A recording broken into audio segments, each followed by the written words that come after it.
Don't try to sneak into your room like that. I know what you've got behind your back. Records. More new records. Okay, we are here at the Warsaw Audio Video Show 2025. We're at the stadium, and the show is just opened. There's not many people here. The only people that will be here today are the retired and the unemployed. They won't be buying too much. And the elderly. And the elderly, well, that's us. Okay, so Ken, have a great show. Ken Kessler, Thank you, Mike. the famous Ken Kessler, and I will see you later this afternoon. Okay. Okay, whose turntable is this? This is the Elvis. Thank you very much. You gonna light it up? Oh! But there's nothing new here, so we're just gonna keep moving along.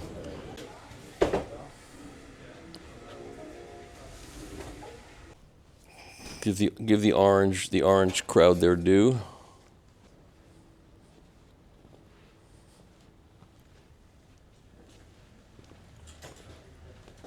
Torrens, Clear Audio, Audio Technica. So these are all turntables that we've covered from Munich. Yeah, I think this one needs to be reviewed. We saw that this was shown in Munich. This is the ATLPA2. It's 8,300. I think the price ratio is 4 to 1 or something. So this is, I think, $2,000 in the United States. This looks very, very nice.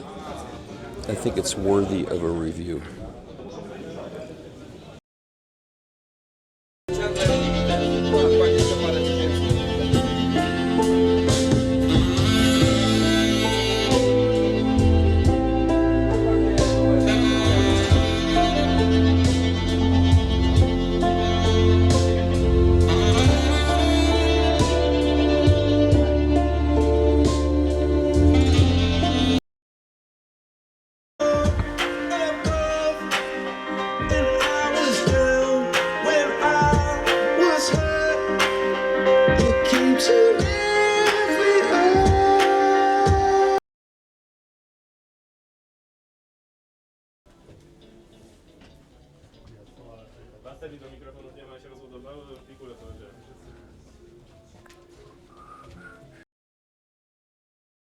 All right, so early in the show, we're in the Gryphon room, and they're actually set up, unlike most other rooms. They're not set up. So you are? I'm Alexander. I work for Gryphon. I'm part of the sales and marketing team. Yes. So show me what you got here. Okay. You take this. You just hold it. Perfect. Okay. What we've got is a part Gryphon system and a Orrender system. So we are running digital this year. Last year we had the Apollo turntable. This year is the Orrender N50. Running through the Gryphon ethos, DAC and CD player. We just listened to a CD, which was fantastic. What was this? Yeah. Which is not really for sale. It's only for sale when Kalen plays and he wants to sell it. Exactly. So, going a bit analog, the lid on the Ethos CD player is like a turntable, a tone arm. That's the inspiration of it. We have the puck to lock it into place. Yeah. We've got a Commander preamp, which was released 3 or 4 years ago. That's at two Munich. Boxes, right? Two boxes. Yeah, I reviewed that actually. And we have the new Antillean Revelation. So it's the newest addition to the Gryphon family. The Antillean Revelation is, it's a monoblock amplifier. Monoblock amplifier. The Antillean name is our household name, like the Porsche 911 and so on. We've got a big pair of speakers, our Gryphon Kodos, semi-active pair of speakers.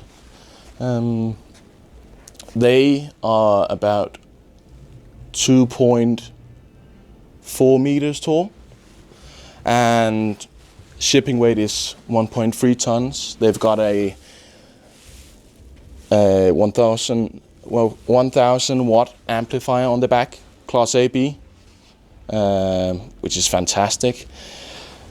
And yeah. Mr. Robert Sikora, tell me what you've got going here. Hello, it's nice to be here in Warsaw again, and it's nice to see you, Michael, once again. So we have here our standard Max Supreme turntable with the KV9 Max toner. The cartridge is Aida's True Stone Violet Gold cartridge. It's also available in America as J.Sikora turntables, but no table audio. Hi, Jeff. Plug. Okay. So as you see here, you know, probably are familiar with this sound. It's the same Sure. system we usually play at Expona with our friends. So Doshi Audio Complete Evo Series Electronics, Line Stage, Phono Stage, and of course monoblocks. It is all placed on the beautiful high-end rack systems audio. It's here. It's a new brand. You will probably hear more about them soon. And of course, Joseph Audio, Gryphon Ultra speakers. Everything is linked together by Polish Soyaton high-end cables. In this room, we are presenting the system that you already know. I will invite you soon. I hope to see you in the London Sea on the other part of the stadium where we are presenting the new phono stage reference of J.Sikora, designed by Doshi Audio. Well, so now let's go to the Aspire turntable, which is here on static exposition. Let's go to the products people can actually afford. Your readers? Come on. I know. No, they can. So this is finally the complete version of our Aspire turntable. We have released it, as you know, at Expona You last said year. version, not subversion. Subversion. Subversion. Okay, so the new thing about this set is actually the toner that has completed this Aspire set. So as you see, there are small differences. The main is the carbon fiber wand, which let us to reduce the manufacturing cost and remain with a fantastic sound and all the arguments that were responsible for the previous KV series toners. And you have a locking. Yes, you can unlock it and lock it. So here. So the construction itself is very familiar. So yes, so the wiring is different. It's pure copper now, and it's still internal wiring from the connectors from the cartridge to the RCR or XLR No breaks. plugs. Yeah, You can order it. you can of course order that. Yeah, and you can also this. It's still You can- unipivot And you construction. can still damp it with a. Yes, it's all damp. Okay. Yeah. So the differences, like I said, are in few small elements, like materials used inside of the bearing, carbon fiber wands, and also plugs and wiring. And you can still adjust the height of the arm. Everything's adjustable. The VT on a fly, it's not available in this price segment, but you can order that. an option. Yeah, it's an option. Okay, And this can also be ordered with the KV12, KV9 tone arm Right. as an option. And so with no height adjustment, there's no height adjustment at all. There is, just there not is, on of the course. fly. Right, Yeah, that's fine. Yeah, of course, there's height 99% of the people, once you get it set, you leave it. You So it's play a records to play yeah. records, not to fiddle with the turntable. That's how I do it anyway. Okay, and this is a palm platter. Yes, it's a palm platter. So everything here is also, very faithful to the J.Sikora philosophy.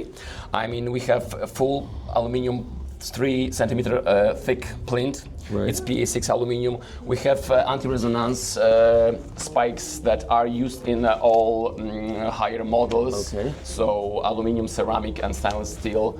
Also, the base for the platter is use the same material as the reference, which is cast iron. Of course, there's much less of that material. Would you remove the platter and show us the bearing, or is that too much? I think it's possible. So we will remove. Let's see what you got. Here it is. Yeah. So it's the same bearing that is actually used in all other turntables. So it's the same bearing that is responsible for the speed control and everything, as well as the controlling system and the DC PAPS motor. These are also all from the higher turntables. So a lot of this is what's in the bigger turntables. You just change Exactly. certain materials to make it more cost-effective. Exactly. But everything which was responsible for the speed control, which is the same controlling system, the same motor, and the same bearing, you have it all here. How does it sound? Any good?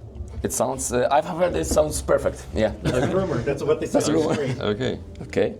And this is going to sell for under 12K? 10.6. 10.6.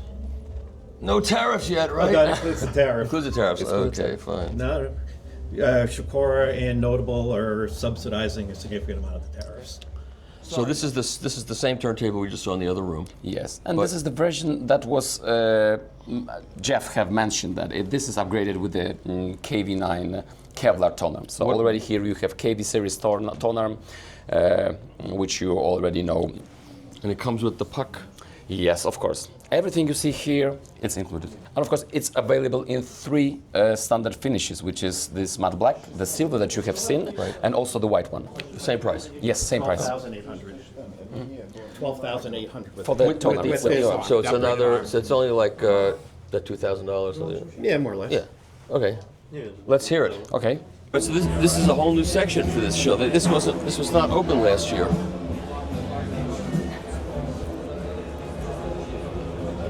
Origami disc. Oh, this is the guy from. Oh, I know this guy. This guy goes to Japan, and obviously, and buys all these Japanese records. Oh yeah, here we go. It's the Sikora Kharma room. They're splitting the room. And giant Goldman amplifiers.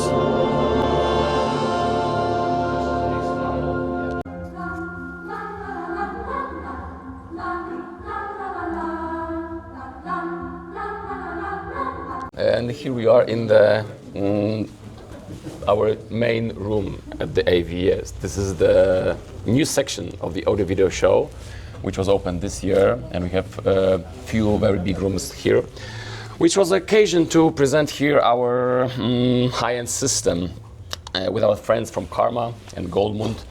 So what you have here is, of course, something that you know pretty well. Yes. It's a reference turntable, which you have rated with A+. Thank you. We have the KV12 Max tone arm with IDAS Mammoth Gold, once again. It's IDAS. And we have something very special here, which is a bit lower. And this is the brand new J.Sikora Reference phono stage, designed by Doshi Audio, which is the prototype. It's a part of the bigger project, which is the Reference Max project, which we are working on for some time, and I believe soon it will be released. What will it be? What will be? It will be the Reference Max project. So I mean, it will be a big turntable. Oh, a bigger turntable. Yeah, it will be bigger. It will be maximum improvement to what we have here with the Reference, and it will be also integrated with a rack system and the phono preamplifier. So here we have the first piece. We have decided to unveil it a bit earlier because we have a special occasion. Like I said, we are in Warsaw. This is our local show. We also have this new fantastic room, and we have our friends from Kharma and Goldmund here with us. And of course, the designer himself decided to come to Poland. So here is Nick Doshi, the man behind the phono preamplifier. You want to talk about this? So I think he will tell you something interesting about it. We'll switch microphones. Yeah, sure. Otherwise, his voice is. You can't hear his voice. He's a very mild-mannered guy. I'm a mild-mannered guy, but I want to express my gratitude to our partners at J.Sikora. It's been a wonderful collaboration, Yep. and we're especially pleased to be able to do this with them. So this is this will be their reference phono preamp. What you're looking at is a prototype, and the salient features of this are that it uses the same topology as the Evolution Series phono pre's, but this has a few extra custom features to it. And if you'll indulge me, I can take the top panel. As I said, this is a prototype. The final version will have a different front panel, and Oh, stuff you can play with. Stuff you can play with. Okay. So this particular unit has 2 moving coil inputs. Each of the moving coil inputs has adjustable loading, has a gain attenuation switch, and as well as a mono switch. And the third input is a moving magnet input, and you have adjustable gain as well as adjustable loading and capacitance. The beauty of this is you can actually custom order it to have different EQs if you want, and so on. And the last feature is that you can switch the VU meters from showing you discrete left and right channels to left plus R, which is mono, Right. and L minus R, which is the difference signal, the stereo information on the record. Right. What this allows you to do with a test record is to adjust azimuth and BTA Oh, great. and so on. My name is Donatas. I represent IDAS cartridges from Lithuania. We are very proud to be at the heart of this amazing system with our cartridge. This cartridge contains 20 years of IDAS experience in repairing cartridges and prototyping. Particularly this one is made from mammoth tusk, so it's additional 6 years playing just with this material to get the best out of it. It's the 3rd generation of this cartridge. It's our best at the moment. So again, we are very, very grateful to be a part of this, I think, one of the best systems available. Yeah. Okay. So you're the spokesperson for Kharma. Kharma, And yes. Why don't you tell me about the speakers? Well, we brought the Enigma Veyron EV2. So this is the second biggest speaker from the Enigma Veyron line. So there's one model above. This is actually the standard finish, so it's piano black with Makassar wood and gold trimming. And as you can see, 3 diamond tweeters, 11-inch and 7-inch drivers. These are actually the Omega F drivers, but we recently launched the new C drivers. We launched those in Munich. Unfortunately, we didn't have the prototypes ready for this show, but it's an upgrade that Charles has been working on for the last 5 years, I think. And you manufacture all your own drivers at this point, Yes, correct? at this point, yes. So the C drivers are manufactured in-house, and it's an upgrade possibility for the Veyron line. So that's a little bit new about the speakers. And how much power does it take to drive these speakers? A lot of power, or are they efficient? Well, the gold moons work well. I would hope so. Yeah. The irony is there are so many records here and very few turntables being used to play records.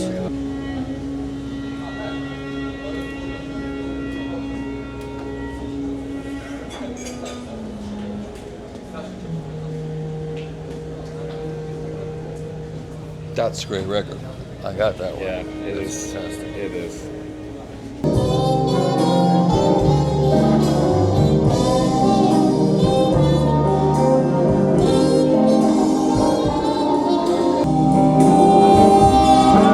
I don't know why you came along at such a perfect time. So Audio Group Denmark has a static display here. I'm just going to take a quick look around.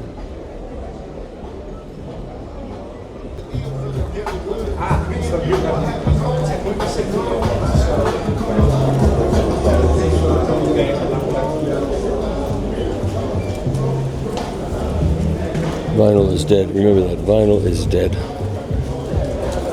So your name is Zbigniew Bielak? It is.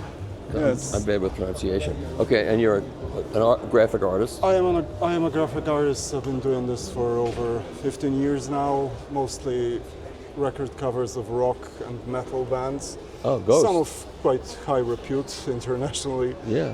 Recognized bands like Ghost and some classic metal bands. Okay, so let's go through them and you tell me about each one. Oh, that would probably Why not? That would probably Don't be take shy. way too long. These here are from the Prequel, 3rd or 4th Ghost full-length studio album.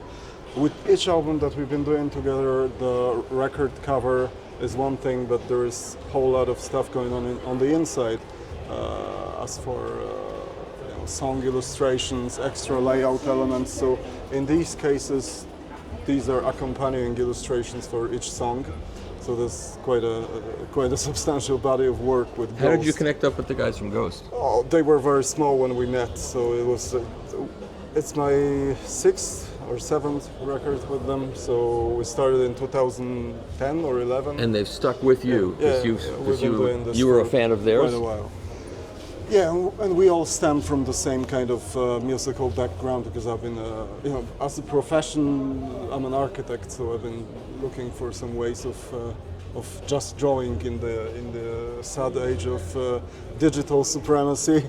In the moment when you would skip manual presentation techniques in favor of CAD design and that kind of stuff. On the brink of the millennia. That was the time when the work at the office, when you would do everything on computer, would not be so exciting anymore. So I sought for some ways of drawing. So I started to work with publishing companies. I illustrated books. And then at some point I just figured out that I got so much work done in styles which are very relevant to the heavy metal aesthetics that I would show those pieces that I did for books to some friends in bands, and that's how it basically took off. So it's a long, convoluted way of saying that it's good to do what you've been always keen on doing, as I've been doing artworks, any kind of illustrative art since I was a kid, and then I just abandoned it for a lion's share of my life back then, and then got back to it around the university period. And then I had an office with my father, architectural bureau, so that was somewhere where I put my expertise at work. But you can't really say that working as an architect from an artistic side of things is a very exciting or rewarding labor. It is quite a different pair of shoes. So I really wanted to stay artistic this way or another. I mean, I'm straying from talking about the artworks. So putting this together must have been a lot of work just to put this little exhibit together, to get all these. It's a touring exhibit. It's been prepared by the Museum of Polish Song in the city of Opole a couple of years ago, and then they put up several shows with this, and I then just bought it from them. So now I'm touring with the exhibition, but it accompanies the book Album Art 2013-2025, which has been published last year, and this is like a touring combo. But there's a lot of interesting things apart from Ghosts. You probably, as an American, you probably know bands like Body Count, Ice-T's, the famous LA rapper metal band. Yeah, Body Count. You did that too? I did, yeah. All of these are. Wow, this is cool. Yeah, lots of Scandinavian bands like Darkthrone. Most, it is not the kind of music that would probably the audiophile community. But I am a hardcore audiophile, and I've always been a lover of good sound, and always been struggling to find a setup which will be forgiving enough to let rock music shine. Exactly. And that is a problem. That's exactly right. You really that's why sometimes I get these speakers to review that are extremely revealing, and the beryllium tweeters, and on a great recording, beryllium, like Utopias or something. It on just a great makes your recording, ears it bleed. sounds great. But if it's not a great recording, it's like. And the threshold of what you would call a good recording and not is kind of sort of fluid sometimes. Yes. There's a lot of, let's say, a lot of chance really in the production, because sometimes there's sort of weird synergy of elements that weren't supposed to work together. Absolutely. Does, right? And That's it right. sounds fantastic. But if you run it through something really revealing, it might be problematic, orally speaking. So that is the reason why I am on the green side of things. I am the name guy. So I stuck to name for like over 10 years now, and that is the sound which I find really on. From Britain, Carcass, and they were kind of purveyors of really over-the-top aesthetics throughout their whole career. As in the 80s, they were like strict vegans, so they figured out they're gonna appall the whole metal community, which was kind of cliche when it comes to aesthetics. And they brought forth anatomopathological colleges from medical textbook and stuff that showcase is really, you know, horrid bodily dismemberments, autopsy photos and stuff. So that was what they did back in the 80s. Then they had the H.R. Giger, then they had Gryphon, this punk icon activist from Britain who did covers for the band Crass. So it wasn't really something that I could you know, gel into pretty well with my architectural, very opulent aesthetics. We had to do something else. So I figured out we can nod this gory aesthetic by doing a vegan heart made of actual veggies. Yes, that's cool. And that was supposed to be left to rot over the period of several weeks. And I took photos on the consecutive sequences of photos which showed the process of putting it together? petrifying. Oh, yeah, cool. So that was an interesting project, really. No kidding. Took a long while, but it was fun. So yeah, you know, different scenarios require different different media and different skill sets. Zobacz, to jest w kolorze gitarze wykończenie gitarowe. No, ale piękny jest. This is the show of static turntable displays. Way down in the hole. You don't have to worry if you hold to Jesus' hand.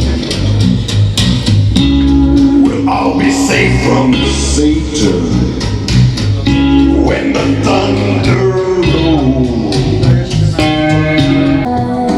All right, this is the new turntable that they just introduced, and this is the 1200 GME limited edition, and I have to get the press kit to get all the details on it, but a nice looking turntable, I'd say.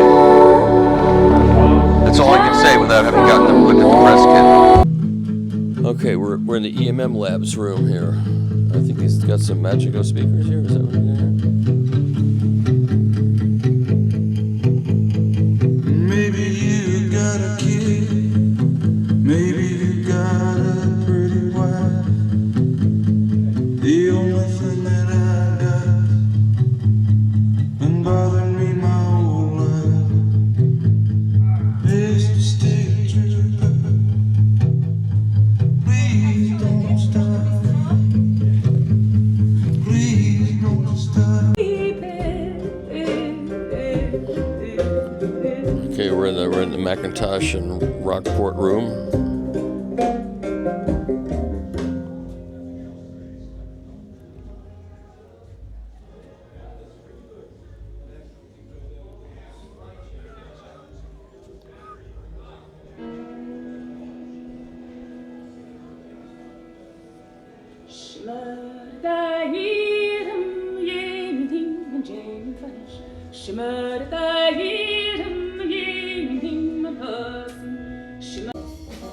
This is fun.